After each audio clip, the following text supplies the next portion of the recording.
interrupt our program to bring you this important message.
Good evening, ladies and gentlemen. Welcome to episode 110 of Vikings Uncensored. We're rolling along. Just want to give a big thank you to everybody before we start here. We have officially gone over 2,000 subscribers, I think, as of record time 2013, 2015, something like that. Thank you to everybody who has subscribed and joined us on this journey. We appreciate it more than you guys will ever know. But let's start the push to 3,000 now. Woo! Woo-hoo! Got a few news items tonight we'll hit real quick, and then we're going to start our off-season series here called Meet the Rookies, starting with part one this week with first-round pick Jordan Addison and third-round pick Makai Blackmon. So we will kind of introduce you guys to them a little bit, little information, some highlights, and a few other things, and whatever else we can think of along the way here. So with that, we will get started. Came out beginning of the week here that the dates have been set for the 2 home preseason games.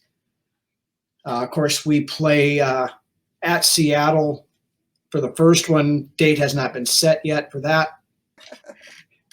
Saturday, August 19th at 7 p.m. Central Time, we host the Tennessee Titans. And then Saturday, August 26th at noon, we play the Arizona Cardinals. I'm guessing one of those two we will probably try to have a joint practice thing with again. No word yet. Yeah, it's kind of fun. I mean, we went to that one 2 years ago with Denver, and that was pretty fun. Yeah. Yeah, it was, and it's adds a little bit to it when you've got a different team's jersey on the other side of you that you're kind of running some of this stuff against. So look for that to see what. If I was to guess, maybe Tennessee, but we'll see. Then another announcement by the NFL this week, this one I don't like at all. The streaming service Peacock gets exclusive rights to stream one of the wild card games this coming year. I think they paid like $110 million or something like that just to broadcast one game. It's going to be fucking ridiculous with these networks and these. It makes it difficult for the consumers to watch their team. Well, and I think this one very well could end up biting the NFL in the ass, because if you have to go pay for another damn streaming service just to watch one game.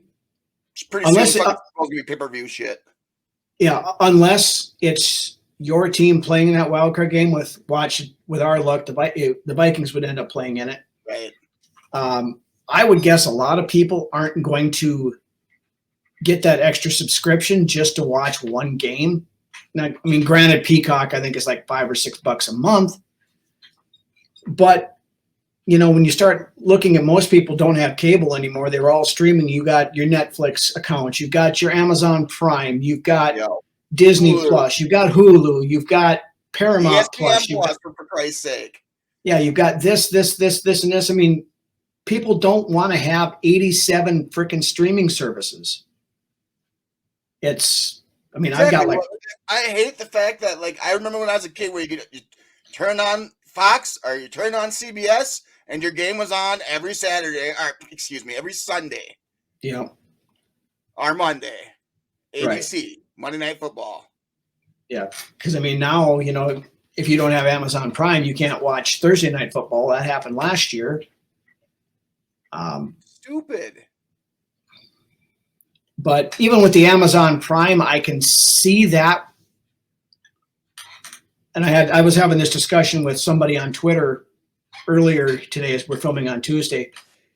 He was saying, well, this isn't such a big deal, because he tried to make it sound like, well, NHL and the NBA and the playoffs, they have it on ESPN, they have it on TNT, they have it on it. But in that case, you've got multiple games that are on TNT, that are on ESPN, that are on, whatever. Here you have to buy a streaming service or subscribe for one goddamn game. Exactly. Stupid. Yeah. Stupid. And then the fact that their streaming service for the NFL games, for when you want to watch your local games, NFL Plus, you can't even fucking broadcast it on your television. You have to watch it on your phone. Yeah. And I didn't buy a 65-inch TV to watch a football game on my goddamn phone. Exactly. A screen Plus, a screen this big versus a 65-inch TV. What happens if you want to watch it with a friend, or you got the guys over and you want to watch the game? Yeah, it's dumb. Yeah, you have to, and I don't think you can even. A lot of places you can mirror the screen from your phone to the TV. Yeah, I don't think you can't even do that with this. No. So I think this one might come back and bite the NFL in the backside. I kind of hope it does, to be honest. Poking the bear, it's going to come back and bite them in the ass eventually. Yeah, I kind of hope it does, actually. I know if the Vikings aren't playing in that game, I'm not going to be getting Peacock to watch one game. I'll find a way to watch it. Yeah, I'll leave it at that, Ryan. I'll let anybody define that how they want to, but I will find a way to watch it. Yeah. I mean, it'll be as simple as just going to the bar and watching it or something if you have to. Go, yeah. But anyway, that's my 2 cents on that, and that's all I'm paying for it is the 2 cents. I'm not paying for the Peacock subscription. Well, you start monetizing every fucking thing that goes along with the product when it never was like that before. It makes me a little bit upset and disgruntled as a fan. Mm-hmm. And the worst part about it, you're going to have to pay to watch that game, and then you're still going to have to watch commercials in it. Right, and like I said, eventually it's going to be pay-per-view fucking Super Bowl. Yeah. Pay $60 to watch the Super Bowl. Yeah, I don't know. It's going too far off the edge as far as I'm concerned, but I don't want to get any further down that rabbit hole than we already are. So crawl ourselves back up out of that hole there real quick and move on. This one here, not really Vikings related, but I have seen a few people throw this out as somebody to take a look at, including our buddy Justin Day over at Purple and Gold for Days. Jets defensive tackle Quinnen Williams has done the social media scrub and taken the Jets off of his social media accounts. His Twitter account now says defensive tackle for the blank. He doesn't have a team on there. There's been some rumor, of course, anytime that there's a big name that's disgruntled or whatever, should the Vikings go get him? Quinnen Williams is a hell of a player. I wouldn't mind having him. He is. He's a hell of a player. But the problem is, in order to pry him away from the Jets, you're going to have to give up probably a first-round draft pick. Yeah, you're more than likely right. And if we are seriously going to be looking at going after a the quarterback of the future in 2024, you can't give up the first round pick for Williams at this point in time. No, you can't. You can't ruin the bigger picture for a small, present move. I don't think at this moment. Yeah. Now, that being said, Quinnen Williams would be a huge difference maker on this defensive line. I think he's a guy that Flores probably would like to have. Yeah. But we're kind of lacking on the defensive line, especially in the 3-4 aspect here and right now, schematically. Yeah. Now some of the stuff, we'll see how things change this year with some of the new guys we brought in. We got Dean Lowry from the Packers. Right. Drafted Ja'Kalen Roy. Of course, Dalvin Tomlinson's gone. We still don't have that huge guy in the center as a nose tackle. We've got Kiris Tonga and then what's his name? Harrison Phillips, who's not a true nose tackle. I think he would be better playing at the 5 tech or the defensive end. You've got what's the kid's name from Illinois, Avery. The big guy that we just brought in, UDFA. Yeah, the 345-pound kid we got is UDFA. That'd be somebody to take a good look at. See if there. So I don't think we need a big Pat Williams, Linval Joseph type guy up in that. Very ballish type of tackle. No, a true and thorough nose tackle is what we need. Oh yeah, and you and I have talked about that for how damn many times. I mean, but what we have, we can make it work. But if you want to get down to the grit of it, we need that true nose tackle. Yeah, I agree. But so like I said, the Quinnen Williams thing, it would be great to have, but I just don't see a way where it works. Yeah. So, but speaking of social media scrubs, it was noticed here the last couple of days that the Minnesota Vikings have removed Dalvin Cook from the banner picture on their Twitter page and replaced him with Alexander Mattison. Yeah, I noticed that right away. I mean, I think we kind of touched on it last week a little bit too, didn't we? Did we? I just heard about this today. I think that was there was on the schedule pictures they had Mattison and not Cook. That's what we talked about before. Okay, well, same thing basically. Same, promotional materials no longer feature Dalvin Cook. So, we're in the middle of May now. I would guess in the next once we hit June, right? I mean, they're handling it the right way. Yeah, in my opinion. I mean, the way the lip service is going and all that. They're handling it in the PC manner. Yeah, we're trying to do what's best for Dalvin and the team at the same time. Yeah. Either way, I think after June 1st, Dalvin's gone. Once we hit that post June 1st designation, that we get an extra $2 million in cap space, I think, by waiting until then. So, and there's no incentive to do it right now anyway. So I would say within the next 3 weeks, we're going to see a resolution to that, which if it's anything other than Dalvin Cook not being on the team, I'm going to be very surprised. I would say there's a 5% chance that he stays and a 95% chance that he's gone. Well, the Vikings have already said they would, they've already given him the warning. Yeah. They would love to have him back, but they will not bring him back on that contract. They've already said that. So. Right.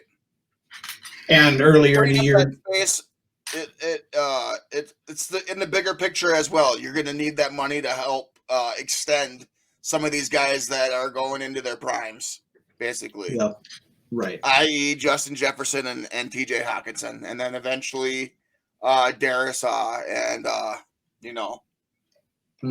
the road. Yep. And speaking of signing people, within the last week, the Vikings have already signed 4 of their 6 draft picks, which is sign this soon. Right. Blackmon, Roy, Ward, and Jaron Hall all have signed their deals. Only McBride and Jordan Addison have not. Part of that, I think, with Addison was the fact that until the Za'Darius Smith trade went down, we didn't have enough money to sign Addison. Right. So I'm guessing that gets done here within the next week before mandatory minicamp starts and that kind of stuff. But I think there was at points in our past recently where we didn't have our rookies sign until the day before training camp. Well, even like last year, I think a couple of them didn't sign until like the day a of. couple of days. Yeah, the day of or a couple of days before or something like that. But it's good to see that shit's done right now, except for the two guys that we got left. Yep. And like, with the rookie scale, there really isn't a whole lot of argument type stuff. So it'll get done but we don't have, we're no hurry right now. The contract, basically, if there's any issues, it's what it comes down to. Yeah. But while we're on the subject of the rookies, the Vikings on Tuesday did sign 2 players from their rookie camp tryouts, both with Minnesota ties. First off, fullback Zach Ojili. I'm not sure if that's pronounced right, but from University of Minnesota. Yeah. Lance, how do you pronounce it? Good, right? Ojili. Okay. But he's from the University of Minnesota Duluth. And then also offensive lineman Sam Schluter from the University of Minnesota. So we signed a couple of home state guys. Better watch out. So we've got the one of us angle again, so we can replace one hometown fullback with another hometown fullback and whatever all else here. But so a couple guys there. There was a couple other guys that thought maybe that could get a deeper look, like the Carmichael kid from Minnesota Duluth, also the wide receiver. Right. Talked about him a little bit on Rhino's Rants on Monday. But only other news thing, I guess, now that we've had a few days to take in the Za'Darius Smith trade, anything that's popped in your mind that I think it finally got finalized. Yeah, he had to pass a physical and stuff, and I don't think they did that until Monday. So yep. So and then he did pass, so it's official. Yep. I'm just glad we got compensated for him.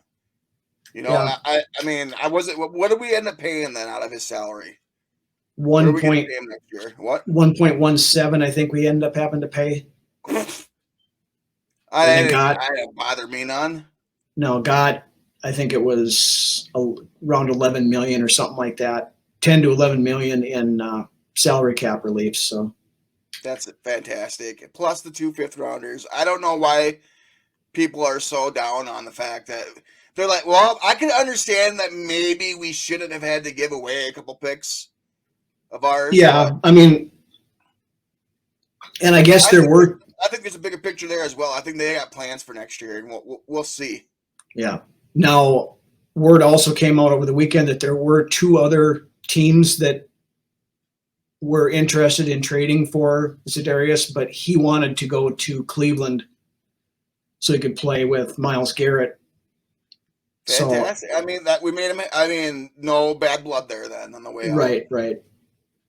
Now, of course, we're not going to hear what the alleged compensation was. Now, if we could have got better compensation from one of those other teams and we didn't do that, then I'll be a little pissed. But I mean, Twitter and everybody else, of course, lost their minds over this. What the hell is Quasey doing? Exactly. That's what I'm saying. Exactly. Why? Yeah. Why are they fucking? Who cares? We got 2 5th-rounders for him. Plus, if they took 93% of his salary, and we got something out of a player who did not want to be here. But guess what, Rhino? That opens up the position to one of these younger guys to step up and be like, "Hey, it's my team now." Yeah, I mean, you look for somebody like Patrick Jones II or Andre Carter or DJ Wanham, whoever it might be. Davenport's going to start. I mean, unless he Davenport, whatever you want to call him. Yeah, sofa. There you go. Ottoman. Yeah, recliner. But anyway, I guess we kind of put a nice little tidy bow on the Za'Darius Smith deal. As our buddy Drew says, here's your $3,500. I must now turn my back on you. Good deal. Yeah. Good deal. I'm happy. I'm happy that we got the compensation, and boom. Yeah, you're right. Gone. Let's move on. Yep. Speaking of moving on, we'll move on to our first in the Meet the Rookies series here. Starting off with our first round pick, one Jordan Addison. And through the wonders of StreamYard, we have a little bit of a video type stuff here. And this is all with Kenny Pickett as well, so this is kind of right. Too. Well, they got, and then Caleb Williams senior year. Yeah, because you remember his first years, he was in Pittsburgh with Kenny Pickett. You're going to see a lot of this, I think, the underneath routes, but then he turns them into big games. Beautiful. But you know, the kid has got really shifty moves, as you can see in some of the stuff there. I mean, not exactly easy to tackle. Reggie Bush. Yeah. Except Reggie Bush was a running back, but. And Reggie Bush was amazing in college. Yeah. Not that Addison isn't, but. I mean, you know, like there are contested catches. You know, he's seems to do well on that. You got these little flare passes and things like that. Oh, the last little lunch there at the end. Pickett airing it out, looking and the end zone. You know, as far as deep balls, he looks like he gets good separation on most of these routes. Tracks the ball very well too in the air. Okay. Caleb Williams, a laser down the middle. Jordan Addison somehow kept his feet. Hand of the running back, jacket show pressure. Fairly sure-handed too as well. Yeah. Now he did struggle with drops a little bit when he was in Pitt. I think he got better though every single year at college as far as that goes. Yeah. Caleb pulls it, gets it to Addison. Addison on But his feet. I just shared this one the other day. This I like these little bubble screens and things like that they're throwing in these, you know, quick outs and things like that where they're getting the ball in his hands and letting him make plays with it. It's going to be dangerous. I mean, losing a complexity right here for sure is going to come to fruition with this guy in the lineup. I think so too. A lot of moving pieces. Especially when you put him on one side and Jefferson on the other side. But, you know, he's fast enough to get open downfield here too. He's not just a slot guy or anything like that either. So, and he's got a good route tree on every single level as well. Yep. We'll watch one more and see here.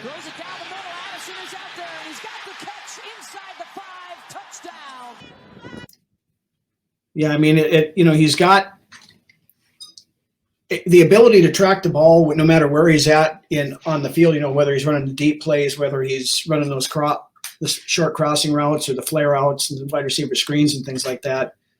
And you can line him up all over the place. He can line up in the slot. He can line up outside. I look for them to use him in the slot primarily, and then they bump him outside as well. But I don't think they're going to just use him as a slot guy, but at Pitt he was using the slot primarily, and that's where he really racked up most of his yards and his touchdowns. So we'll see. He could, and like you said though, he can play on the outside. He played most of his time on the outside at USC his last year. So I mean, it's just good. It's good to overall to know that you have a player that can do both those things. Yeah, kind of I think it's kind of a Justin Jefferson thing. Okay, yeah, he got pigeonholed as just a slot guy because that's where he played at LSU, but obviously. Yeah, but the body, the frame is different though, between the two as well. Yeah, he's smaller than Jefferson is, but anyway. Batman and Robin, dude. Yep. Or as it was brought up in one of the things I was reading today, I don't remember who it was, but not necessarily so much a Batman and Robin, but more like a crossover event. You've got two superheroes that are joining forces, kind of the Okay, like a Justice League or some shit. Justice League or like the Arrowverse that used to be on CW where you had Green Arrow and the Flash and all those other guys that were. But anyway, taking a look at a scouting report that came out pre-draft on Jordan Addison. This is from Kyle Krabs over at the Draft Network. I put a lot of stock in what those guys over there know their stuff, so I kind of tend to look at those guys for decent draft write-ups. But here's what he said about Jordan Addison. Among one of the most refined 2023 draft prospects, showcase his abilities across multiple coaches, quarterbacks, and systems. His route running, ball skills, and big play ability will be a welcomed addition and immediate improvement to most NFL landing spots. The biggest thing that pops with Addison is how dynamic his play is before he gathers the football. Very strong sense of altering pace and attacking coverages with timing, allowing coverages to unfold before accelerating into his break and creating optimal separation. Constant separation both downfield and across the middle, a quarterback's dream target in that regard. And we saw a lot of that in that little highlight clip we just watched through there, how he always tended to, and of course it's a highlight. They don't show everything that he did, but it looked like he was consistently able to get himself open. Now at the NFL level, of course, it's going to be a little tougher, but right. But anyway, looking back at kind of his college production, for 2 years he was at Pitt.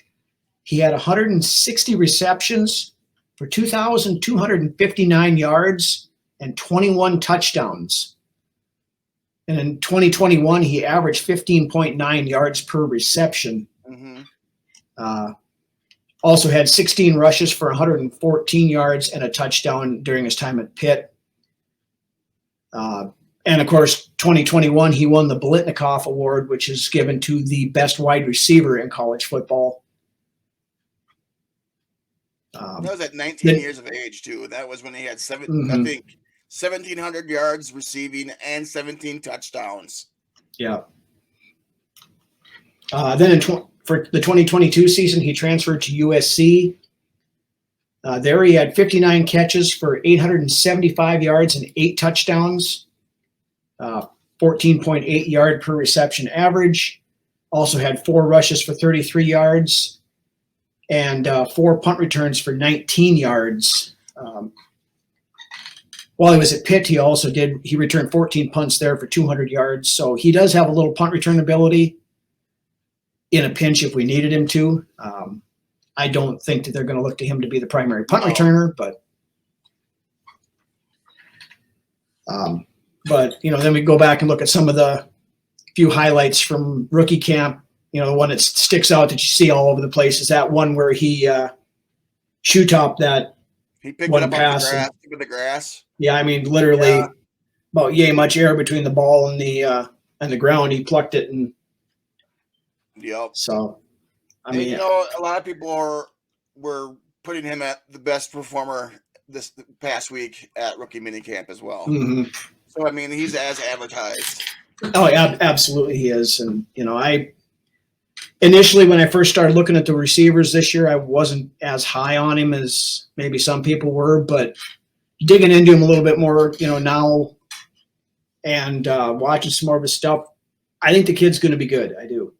I like the fact that you got O'Connell out there throwing balls too. I think that's great. Mm-hmm. Yeah, they showed that a couple of times where he's in line with the quarterbacks. Dropping dimes, dude. Yeah.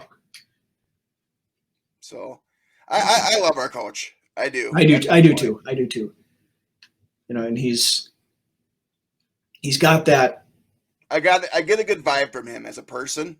At the end of the day, just as a person in general. Yeah. I get a good vibe off him. But as a he's got that charisma that the players like, and they'll like to play for him. He's a player's coach. But yet he's going to be here for a long time, I feel. I think he's definitely got that opportunity to do so, I believe. And if we can take that, he took the job at a young age as well. Right. So just depend on burnout, in my opinion. Mm-hmm. But Yeah. So, I mean, like I said, as far as Addison goes, we'll see what happens now when the rest of the team shows up and he starts going against the veterans and stuff like that. Talent that we have here. Yeah, we're still not sure how upper echelon our talent is on defense, but we're about to find out. Yeah, I mean it's going to be improved. We know that. It is. It's going to be night and day from last season. We talked about that last year. You know, that our defense was way too talented to be that bad. The most important pickup of this offseason, in my opinion, as an overall piece, is Flores. Oh, absolutely. And I've said that before, and so have you in previous episodes. Yep. So, but anyway, with that, we're going to roll into this week's viral video of the week. So while we play this, if you're short on a drink, head on over to the fridge and grab yourself a fresh one and check this out. We will be back in just a minute. Well, I'll start off by saying this. Do not blame that game on the defense, okay? I don't care who you play, whether it's a high school team, a junior college team, a college team, much less an NFL team.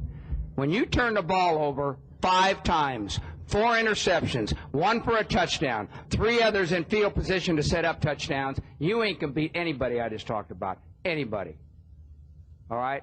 And that was a disgraceful performance, in my opinion. We threw that game. We gave it away by doing that. We gave them the friggin' game. In my opinion, that sucked. You know, you can't turn the ball over 5 times like that. Holy crap. I don't know who the hell we think we are when we do something like that. Unbelievable. 5 turnovers.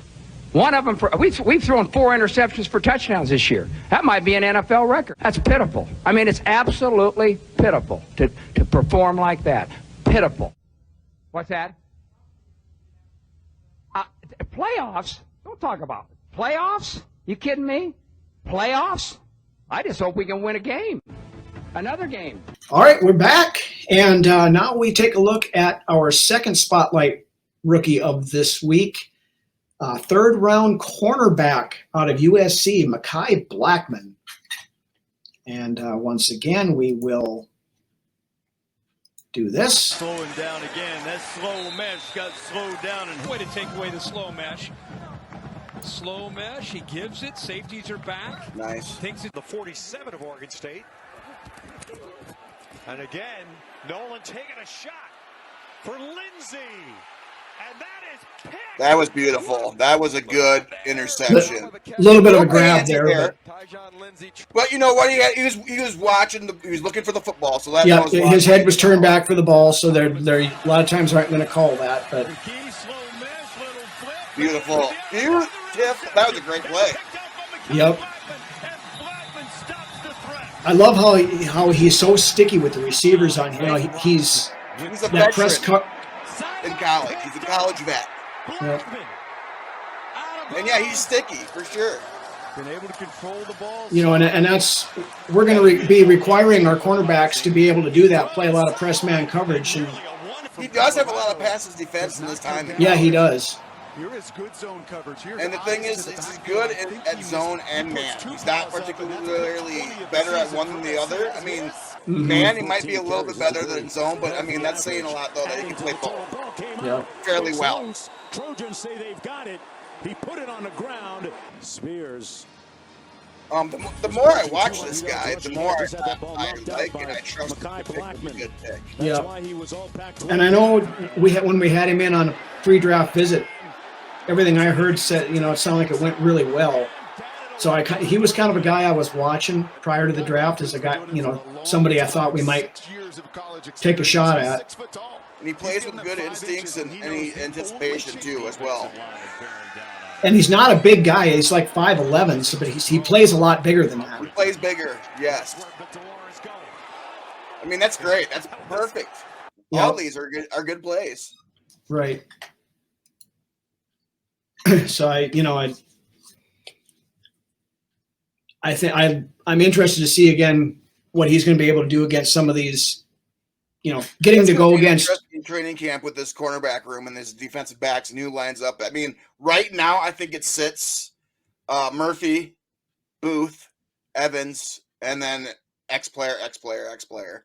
Yeah, Blackmon, I think right now is probably four as long as Booth and Evans are both healthy.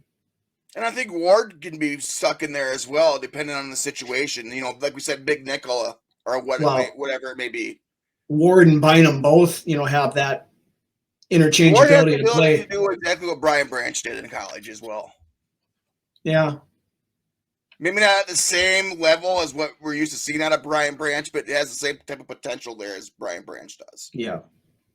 And, of course, our secondary coach coached him in LSU a couple of years ago, so he knows all about him. So that's going to go a long way, yeah. But anyway, here we'll look at the scouting report on Blackmon, once again from Kyle Krabs over at the Draft Network. Projects as a scheme-diverse talent at the NFL level. Blackmon illustrates high-end football IQ and has a lot of confidence in his route recognition and technique. Exactly, yes. Blackmon is an instinctual talent who is confident fulfilling any number of coverage assignments, be it press, off-man, or trap coverage and zones.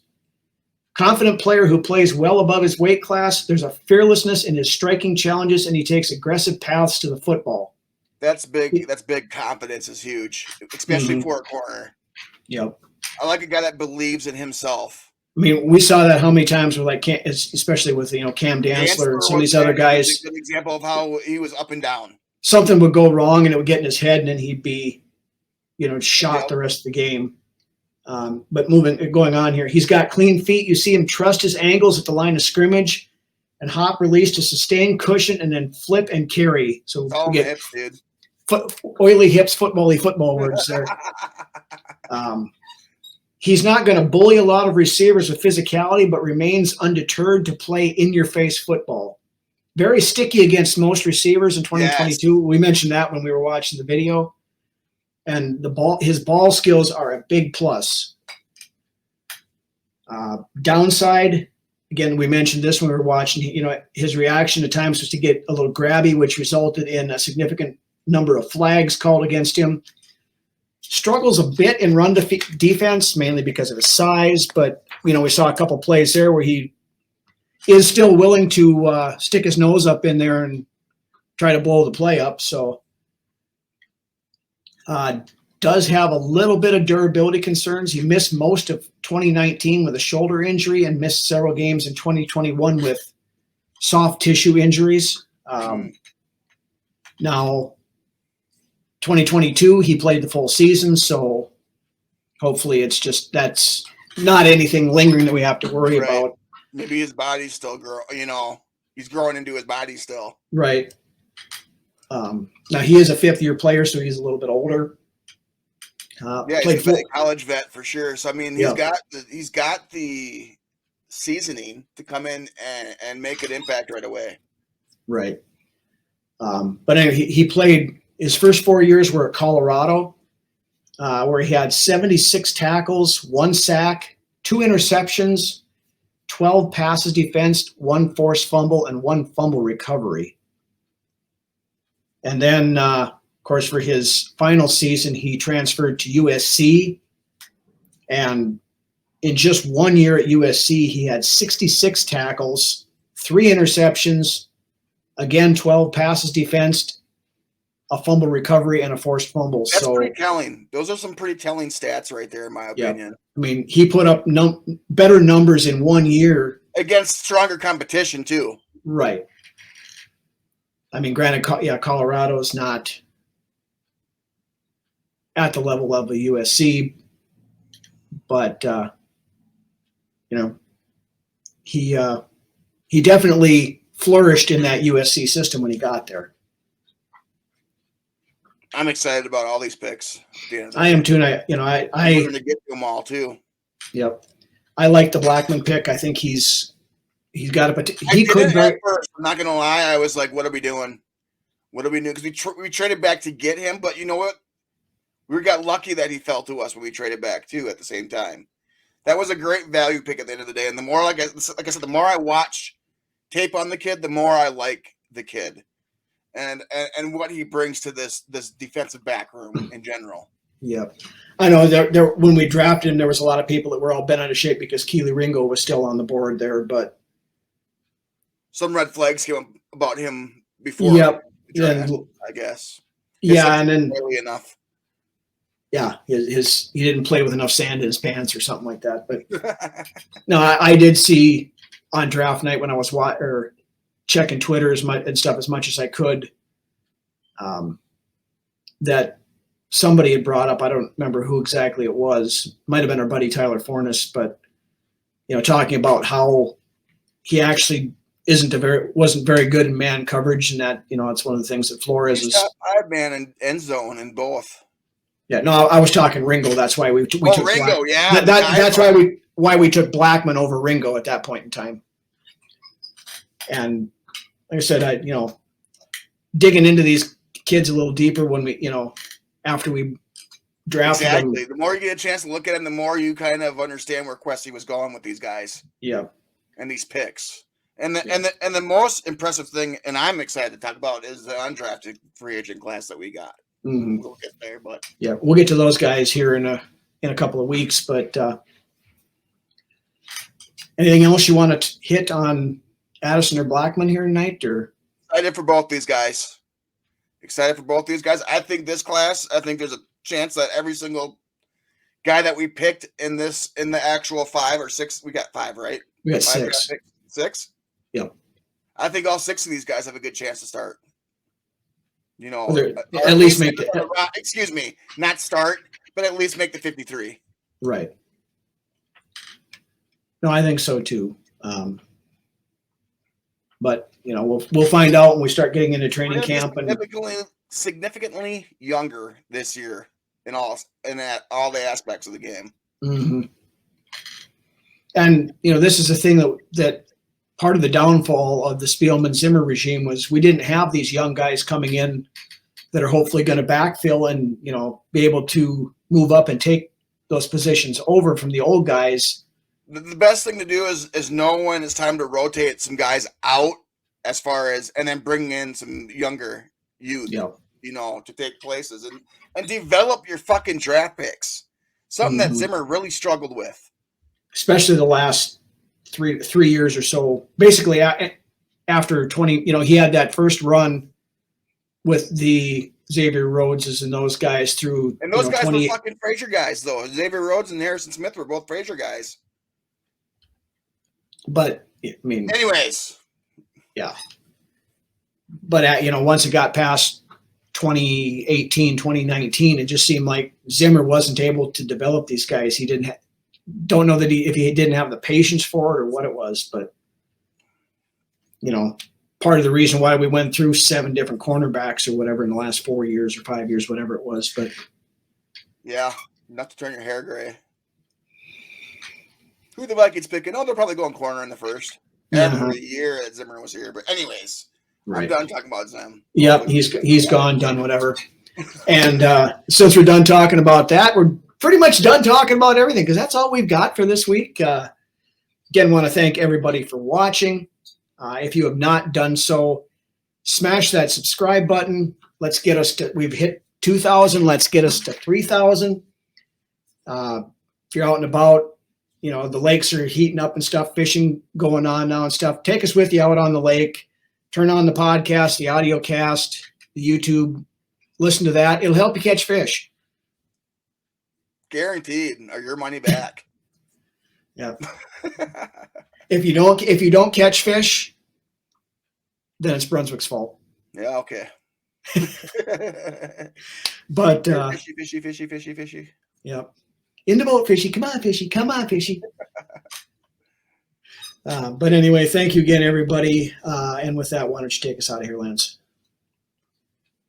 109, man. Getting old. This is 110. 110, man. You're still getting old. Oh, that's 9 whatever. Yeah. I can't wait till training camp and seeing what these guys do, and it's where it gets exciting. I think we get 2 weeks off in June, and then it's back at it again. So we've got OTA, mandatory minicamp stuff is next week. Yep. So we get to see these guys intermingle with some of the vets and all that. It's good stuff. So that'd be great.